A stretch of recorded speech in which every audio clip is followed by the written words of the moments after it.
वाले प्रधानमंत्री जी के जुमलों से अलग उन्हें यह क्यों नहीं दिखता कि राज्यों में बैठे हुए उनके नुमाइंदे लोगों के सरों की छतें उजाड़ रहे हैं। उत्तर प्रदेश हो, असम हो, जम्मू कश्मीर हो, मध्य प्रदेश हो, भाजपा शासित राज्यों के बुलडोजर न सिर्फ लोगों के घरों को उजाड़ रहे हैं बल्कि कुचल रहे हैं लोकतंत्र को, संविधान को, अदालतों के मेयार को।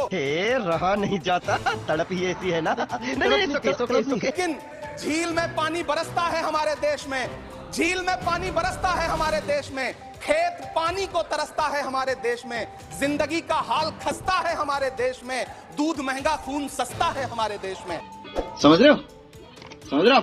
समझ रहे हो ना? कि मोहब्बत भाईचारे के दीवाने दिन ही लौटा दो, वो सस्ती दाल सब्जी के सुहाने दिन ही लौटा दो। ये अच्छे दिन तो अंबानी अडानी को मुबारक हो, हमें ऐसा करो साहब पुराने दिन ही लौटा दो। बहुत अच्छे के मोहब्बत भाईचारे के दीवाने दिन ही लौटा दो। क्या कहना? वो सस्ती दाल सब्जी के सुहाने दिन ही लौटा दो।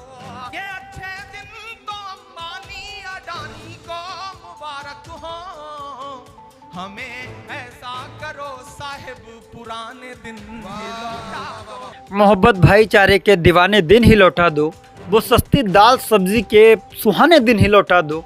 ये अच्छे दिन तो अंबानी अडानी को मुबारक हो, हमें ऐसा करो साहब पुराने दिन ही लौटा दो। वीडियो की शुरुआत में आपने इस तरीके से इमरान साहब से एक नज़्म सुनी है। इमरान साहब ने देश की पार्लियामेंट में इस नज़्म को कहा।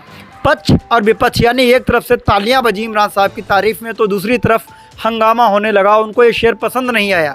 आइए पूरी वीडियो देख लेते हैं। इमरान साहब का वो एक मोमेंट ज़रूर देखिएगा जिस मोमेंट में वो बहुत ही ज़्यादा गुस्से में नज़र आए, अपना भाषण दे रहे थे और उसी गुस्से में ये नज़्म कह डाली है उन्होंने देश की पार्लियामेंट में। वीडियो को लाइक करें, DL गोल्डन न्यूज़ चैनल को सब्सक्राइब करें, वीडियो को बिल्कुल भी स्किप नहीं करना है। इसी तरीके के वीडियोज़ को देखने के लिए हमारे चैनल के वीडियोज़ में जाएँ और तमाम तरह के वीडियो देखें। आइए इस वीडियो को देख लेते हैं। बीच अंतरिम बजट पेश किया गया, दावे किए गए। देश ये कैसा बनाया आपने, लूट कर पैसा बनाया आपने, देखिए जलते दिए भी बुझ गए, अजब दीपक राग गाया। क्या बात है भाई। मैम की चर्चा करूंगा। तुम्हारी फाइलों में गांव का मौसम गुलाबी है, मगर ये आंकड़े झूठे हैं, ये दावा किताबी है। मैं इस बजट को अमीरों के लिए पेश किया गया बजट कहूंगा। इसमें प्रधानमंत्री जी जो सबको पक्का मकान देने वाला वायदा किए थे उसका क्या हुआ?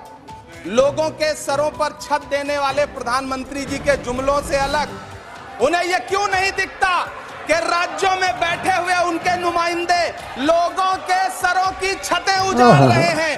उत्तर प्रदेश हो, असम हो, जम्मू कश्मीर हो, मध्य प्रदेश हो, भाजपा शासित राज्यों के बुलडोजर न सिर्फ लोगों के घरों को उजाड़ रहे हैं बल्कि कुचल रहे हैं लोकतंत्र को, संविधान को, अदालतों के मेयार को। मैम, मैं आंकड़ों की बाजीगरी से अलग हट करके इस बजट पर एक बात कहना चाहता हूं कि लेकर किंग कर्तव्य विमूढ़ हो जाए, लेकिन झील में पानी बरसता है हमारे देश में, झील में पानी बरसता है हमारे देश में, खेत पानी को तरसता है हमारे देश में, जिंदगी का हाल खस्ता है हमारे देश में, दूध महंगा खून सस्ता है हमारे देश में। मैम, रोजगार महंगाई की हमारे ट्रेजरी बेंच के साथी हंगामा कर रहे हैं। मैं तो कहना चाहता हूं मैम, वो एक बार इनके एक नेता एक गांव में गए और उन्होंने गांव में कहा कि गांव वालों मैं तुम्हारी समस्याएं समाप्त करना चाहता हूं। गांव वाले इकट्ठा हो गए। नेताजी ने गांव वालों से कहा बताओ तुम्हारी 2 समस्याएं बताओ, मैं दोनों समस्याओं का यहीं पे समाधान करूंगा। तो गांव वालों ने कहा साहब हमारी पहली समस्या है कि हमारे यहाँ कोई हॉस्पिटल नहीं है। तो नेताजी ने मोबाइल निकाला, कहीं फोन मिलाया और मिला के फोन पे पता नहीं क्या कुछ कहा कि यहाँ गांव में हॉस्पिटल नहीं है, हॉस्पिटल तुरंत यहाँ हॉस्पिटल चाहिए। गांव वाले खुश हो गए कि 1 मिनट में यहाँ हॉस्पिटल आ रहा है। अगली समस्या के बारे में उन्होंने नेताजी ने गांव वालों से कहा कि मैंने आपकी पहली समस्या समाप्त कर दी, दूसरी समस्या बताओ। तो गांव वालों ने कहा साहब इस गांव में कोई भी मोबाइल का नेटवर्क ही नहीं है। ये है इनके काम करने का तरीका, ये है झूठ बोलने का तरीका। 1.8 कैसे हो गई? क्यों हर दिन 31 किसान आत्महत्या करने को मजा आ गया भाई। ये सरकार उन पर क्यों बात नहीं करती? कीमत तो बहुत बढ़ गई शहरों में धान की, लेकिन विदा न हो सकी क्या बेटी बात है। किसान की। मौका मिला तो लोगों ने कुर्सी के वास्ते तस्वीर ही बिगाड़ दी वाह भाई हिंदुस्तान वाह। की। और आज बड़ी बड़ी बातों पर टैक्स लेना है, हर जगह टैक्स लेना है।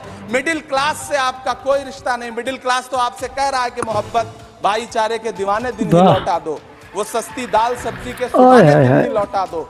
ये अच्छे दिन तो अंबानी अडानी को वाह। मुबारक हो, हमें ऐसा करो साहब क्या पुराने दिन बात ही है लौटा भाई। दो। बहुत अच्छे थे वो पुराने दिन जहां लोग एक दूसरे से मिलजुल करके रहते थे। संकलन तैयार किया है, टूटा हुआ लश्कर का वाह भरम भाई देख वाह। रहे हैं, टूटा हुआ लश्कर का भरम देख रहे हैं और जिल्ले इलाही के करम देख रहे हैं। ताकत का नशा अक्ल पे हावी है तुम्हारी, तुम देख न पाओगे जो हम देख रहे हैं। क्या वित्त बात मंत्री है भाई। महोदया ने इस बजट में यहाँ बैठ करके बड़ी बड़ी बातें करना सही आसान बात। है। ये चूनर धानी धानी भूल जाते, ये पुरवा की रवानी बात भूल है। जाते, जो आकर 4 दिन गांव में रहते तो सारी लंगरानी बहुत भूल बढ़िया जाते। भाई। सभापति महोदय, इलेक्टोरल बॉन्ड खरीदने के नाम छुपाने वाली सरकार, इलेक्टोरल बॉन्ड खरीदने वालों के नाम छुपाने वाली सरकार इन दिनों आम के ठेला लगाने वालों के नाम जानना वाह। चाहती है।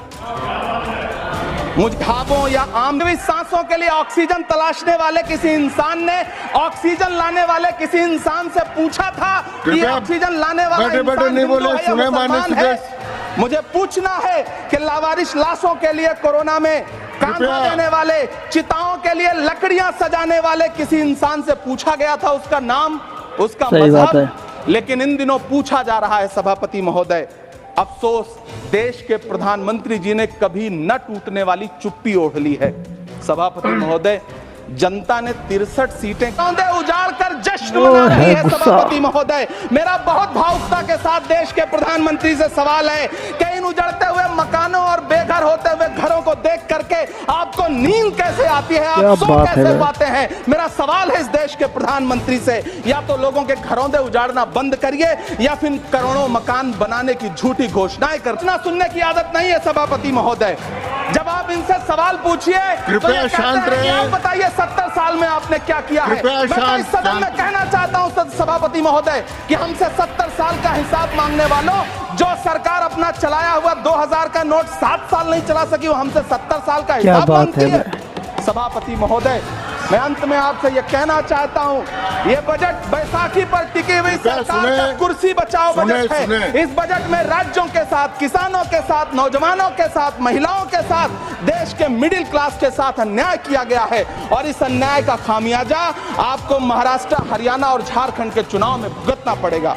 सभापति महोदय, इस सरकार ने नींदें छीन ली, बुलडोजर लगाकर लोगों के आशियाने छीन लिए, महंगाई लाकर देश की जनता की थाली से निवाले छीन लिए और नारा लगाया कि हम तो जो सच और झूठ में दूरी है वो दूरी समझते हैं। सियासी हाकिमों की हम भी मजबूरी बात है। समझते हैं, वो अपना हक समझते हैं निवाला छीन लेने को। डकैती को बहुत से लोग मजदूरी क्या बात समझते है भाई। हैं। हमें पता है कि कैसी मजदूरी की जा रही है। सभापति शेर अच्छा महोदय, था। मैं यहाँ खड़ा होकर के अंत में आपसे कहना, दोस्तों, आपको ये पूरा भाषण कैसा लगा? इमरान साहब ने इस पार्लियामेंट में जो अलग अलग तरह की उन्होंने जो शायरी कही हैं, 2 डिबेट को इसमें शामिल किया गया है और अलग अलग तरह के शेर कहे गए हैं। मैंने उनको एक में ही शामिल किया है, केवल शायरी को ही लिया है, बाकी कुछ तीखी जो भाषण उनका था वो लिया है। आपको ये वीडियो कैसा लगा? अगर इसी तरीके के वीडियोज़ हम देखना चाहते हैं तो कमेंट्स करके ज़रूर बताएँ। इसी तरीके के वीडियोज़ हम आपके लिए ज़रूर लाते रहेंगे। मिलते हैं किसी और वीडियो के साथ। दुआ में याद रखना। जय हिंद।